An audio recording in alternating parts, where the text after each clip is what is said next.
Você sabia que o Brasil também esconde mistérios dignos de filme? Nosso país tem histórias que desafiam a lógica. Hoje você vai conhecer casos reais e perturbadores que deixaram cientistas, arqueólogos e até a polícia sem resposta. Veja os maiores mistérios do Brasil. Olá, eu me chamo Ronan Santos e antes de começar, já deixa aí o seu like no canal, se inscreva também e vamos nessa!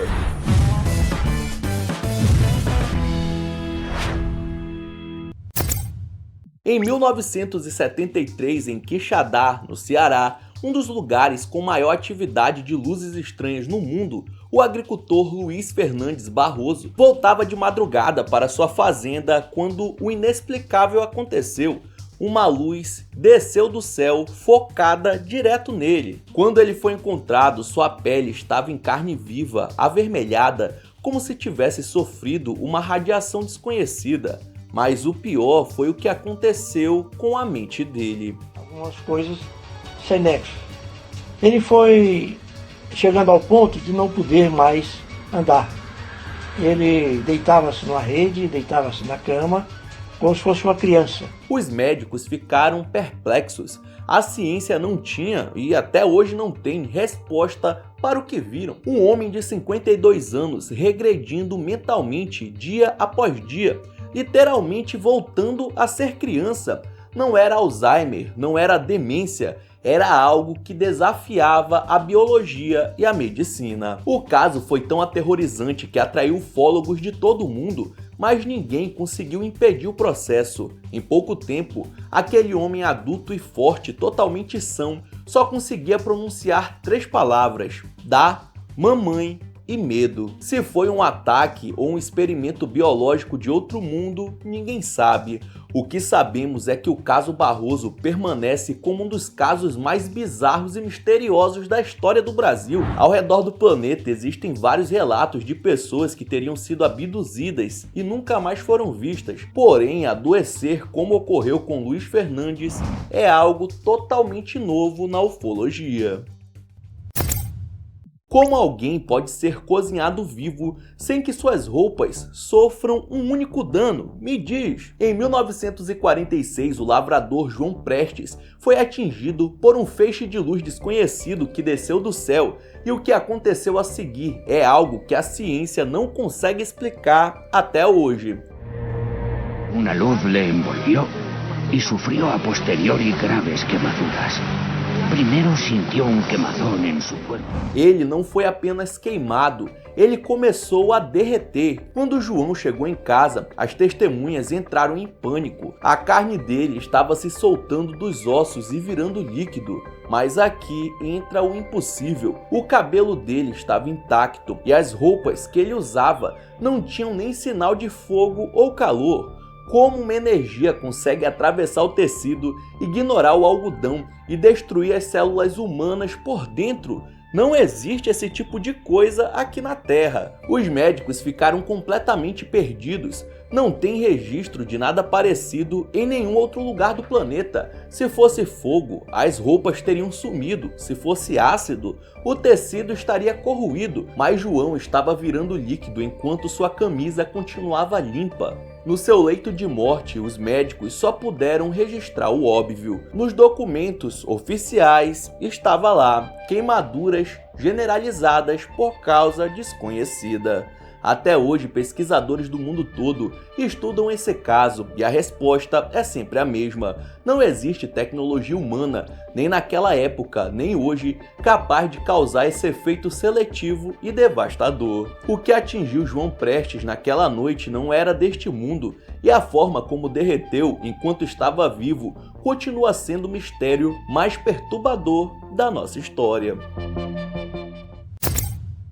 Se São Tomé das Letras é a capital do misticismo do Brasil, o Chico Taquara pode ser considerado o padroeiro. Ele surgiu no século XIX, não tinha casa nem passado, vivia dentro das cavernas isolado, com uma aparência selvagem de cabelos e barbas brancas. Mas o que assustava os moradores não era sua aparência, e sim o seu domínio antinatural sobre a biologia e a física. Segundo a população local, ele conversava com os animais e quando batia a palma, os passarinhos pousavam direto nos ombros dele. Além de que, quando ele desenhava um círculo no chão, o gado simplesmente não saía de lá por nada, passava dias, como se existisse uma barreira invisível protegendo o lugar. As testemunhas juravam ter visto Chico em 2 lugares ao mesmo tempo, o fenômeno da bilocação, e relataram curas impossíveis onde ele recitava palavras em um idioma desconhecido, que nenhuma língua humana conseguia traduzir. Então, em 1916, assim como chegou, ele desapareceu, sem corpo, sem rastro, sem um adeus. Para muitos pesquisadores do oculto, Chico nunca foi humano. A teoria é que ele seria um ser intraterreno, um enviado das civilizações que habitam o interior da Terra. Ele não morreu. Ele apenas completou sua missão na superfície e retornou para as profundezas das cavernas de onde veio. Até hoje, Chico Taquara continua sendo um dos homens mais misteriosos que esse Brasilzão já viu. Como um Boeing 707 gigante simplesmente derrete no ar sem deixar um único parafuso para contar a história. Em 30 de janeiro de 1979, o Brasil registrou o maior enigma não só da sua aviação, como da aviação mundial. O voo de carga Varig 967 sumiu no Japão e nunca mais foi visto. O piloto era Gilberto Araújo da Silva, um homem que já tinha enganado a morte antes em um acidente aéreo terrível, mas que dessa vez desapareceu para sempre. Tudo parecia normal. Apenas 22 minutos após decolar de Tóquio, o comandante avisou que estava tudo legal. O problema é que o segundo contato nunca aconteceu. O avião não enviou sinal de socorro, não deixou manchas de óleo no mar e nenhum destroço jamais foi achado. Foi como se ele tivesse atravessado um portal para outra dimensão. O avião brasileiro sumiu ao sobrevoar o Oceano Pacífico.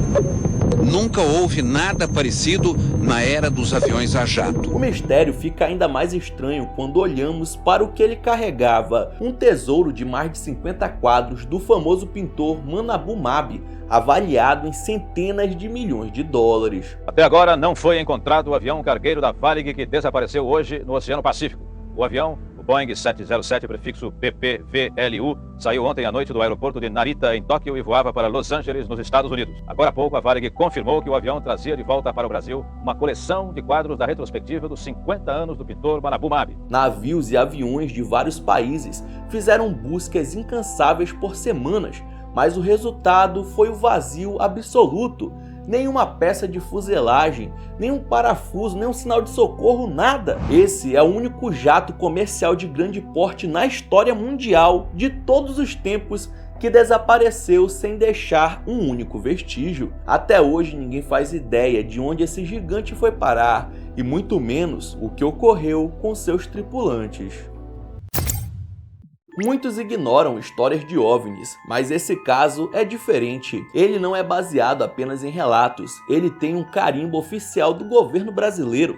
Entre 2013 e 2014, a aldeia dos Axaninca, no Acre, foi atacada por objetos estranhos no céu que disparava raio laser nos nativos. Elas pareciam caçar os indígenas na escuridão da floresta. O momento mais aterrorizante foi quando um dos indígenas foi atingido em cheio por um feixe de luz. O resultado não foi uma queimadura comum, mas um choque elétrico brutal que o derrubou instantaneamente. Em pânico, a tribo tentou revidar com o que tinha. Atiraram flechas e usaram espingardas contra essas luzes, mas a tecnologia primitiva humana era inútil contra aquilo. A situação ficou tão crítica que a própria FUNAI, um órgão federal, quebrou o protocolo totalmente. Eles enviaram documentos oficiais urgentes pedindo socorro à Polícia Federal e ao Exército. No papel, tinha uma admissão assustadora. A aldeia estava sofrendo ataques de objetos voadores não identificados. Teu próprio governo admitindo em documento oficial que algo estava ferindo brasileiros no meio da Amazônia é uma das melhores provas da existência de OVNIs dos últimos tempos. Paraibinha, o maníaco da foice, aterrorizou a zona rural de Curitiba até ser morto pelo único sobrevivente de um de seus massacres, um jovem que, após anos escondido, retornou para vingar a família usando a mesma arma do criminoso. Mas é aqui que o mistério sai das lendas e entra em uma realidade macabra. O corpo do paraibinha nunca foi enterrado.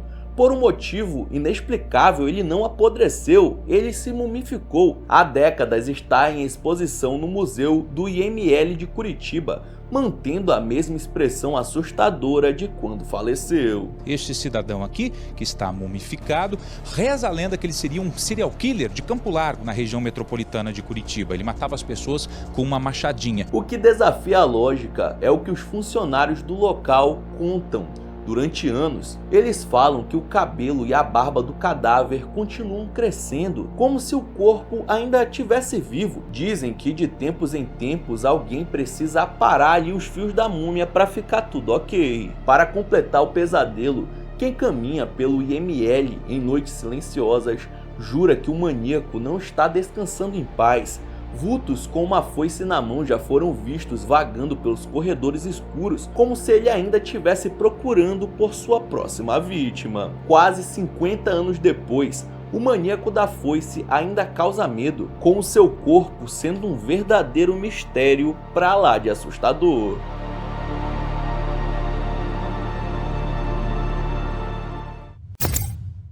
O caso de Antônio Vilas Boas é considerado o primeiro caso de abdução brasileira, que ocorreu em 1957 em Minas Gerais. O jovem agricultor estava no trator de madrugada quando uma nave em formato de ovo pousou e criaturas de 1,5 metro apareceram na mata e o arrastaram para dentro. O relato é cheio de detalhes perturbadores. Tiraram sangue do queixo dele e trancaram ele numa sala com um gás que dava náusea.